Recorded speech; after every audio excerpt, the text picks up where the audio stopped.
বছর নয়, 12 বছরের একটি ব্যর্থতা ছিল হচ্ছে সাগর এবং রুনির যে মার্ডার কেসটা রয়েছে সেটির ব্যাপারে আপনারা জানেন যে 111 বা 113 বার সময় নেওয়া হয়েছিল শুধুমাত্র পুলিশ রিপোর্ট জমা দেওয়ার কারণে।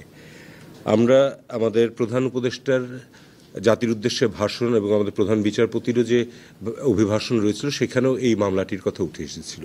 তখন আমরা দেখি যে আসলে 2012 সালে একটি রিট পিটিশন ফাইল করা হয়েছিল যেখানে বলা হয়েছিল যে র্যাবকে তদন্ত করতে দেওয়ার জন্য, এবং শুধু তাই নয়, ওখানে তদন্ত করার সময় কাদেরকে জিজ্ঞাসাবাদ করতে হবে সেটাও স্পেসিফাই করে দেওয়া হয়েছিল। বিচারপতি এইচ.এম. শামসুদ্দিন চৌধুরী মানিক এবং বিচারপতি জাহাঙ্গীর হোসেন অর্ডার দিয়েছিলেন যে এটাতে তদন্ত করার সময় প্রশ্ন করতে হবে হচ্ছে আপনার অ্যাকাডেমিশিয়ানদেরকে, জার্নালিস্টদেরকে, এনজিওদেরকে, এবং এদের মাধ্যমে তদন্ত করার কথা বলেছিলেন। কিন্তু গত 12 বছরে আসলে তদন্ত খুব একটা কিছুই হয়নি। খুবই সিম্পল একটা রিজন যে যাদেরকে এই রিটটা করে চাওয়া হয়েছিল যে তারা তদন্ত করুক, that is rapid action battalion RAB, তাদের তদন্ত করার কোনো ক্ষমতা বা তাদের তদন্ত করার কোনো এক্সপার্টিজ কখনোই নেই। র্যাপিড অ্যাকশন ব্যাটালিয়ন হচ্ছে একটি অপারেশনাল ফোর্স, তারা এনফোর্সমেন্টের কাজ করতে পারে কিন্তু তারা তদন্তের কাজ করার জন্য মোটেই ইকুইপ ছিল না। এবং এই বিষয়টি নিয়ে কখনোই আমাদের আদালতেও এসে বলা হয়নি যে র্যাব এই মামলাটি তদন্ত করতে পারবে না। গত 12 বছর ধরে এভাবেই মামলাটা ঝুলেছিল।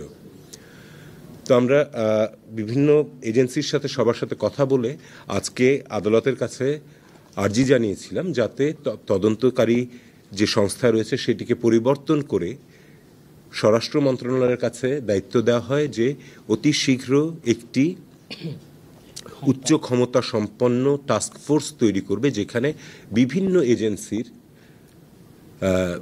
সদস্যরা থাকবেন যারা এইসব ক্রিমিনাল ইনভেস্টিগেশনে অথবা জিজ্ঞাসাবাদে সব কিছুতে পারঙ্গম।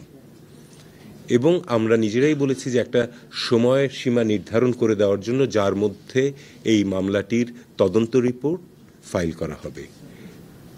মাননীয় আদালত আমাদের বিচারপতি জনাব ফারাহ মাহবুব এবং বিচারপতি মাহবুল ইসলামের যে বেঞ্চ রয়েছেন তারা আজকে আমাদের এই আবেদনটাকে মঞ্জুর করেছেন এবং এটিকে পাঠিয়ে দিয়েছেন এখন র্যাবের কাছ থেকে নিয়ে স্বরাষ্ট্র মন্ত্রণালয়ের কাছে, যাতে স্বরাষ্ট্র মন্ত্রণালয় এখন একটি উচ্চ ক্ষমতা সম্পন্ন তদন্ত কমিটি তৈরি করে 6 মাসের মধ্যে রিপোর্ট জমা দেন। এবং রিপোর্ট জমা দেওয়ার একটা টেন্টেটিভ ডেটও উনি দিয়ে দিয়েছেন 6 এপ্রিল 2025।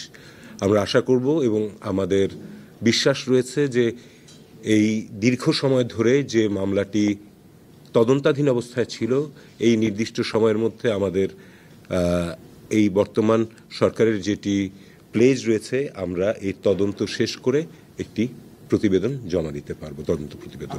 এই রিটটা যখন করা হলো তখন এখানে দেওয়া হলো র্যাবকে, এবং আমরা আমাদের এই অ্যাপ্লিকেশনের মধ্যে বলেওছি যে তৎকালীন সময়ের অগণতান্ত্রিক সরকারের চাপের ফলে র্যাবের কর্তৃপক্ষ এসে কখনো হাইকোর্টে জানাতে পারেননি যে তাদের পক্ষে এই তদন্ত করাটি সম্ভব নয়।